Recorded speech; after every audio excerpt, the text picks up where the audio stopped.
How to recover Google Photos from Google One Backup.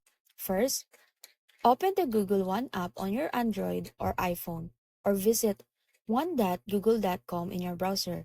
Tap on Storage, then Device Backup. If backups are enabled, you'll see your last phone backup listed. Tap on it to view what was saved. Usually includes photos, videos, contacts, messages, and more. To restore your photos, sign into your Google account on a new device or reset your phone. And during setup, choose Restore from Google One Backup.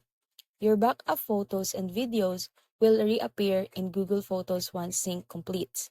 Note, if you didn't enable backup before deleting photos, check the trash in Google Photos.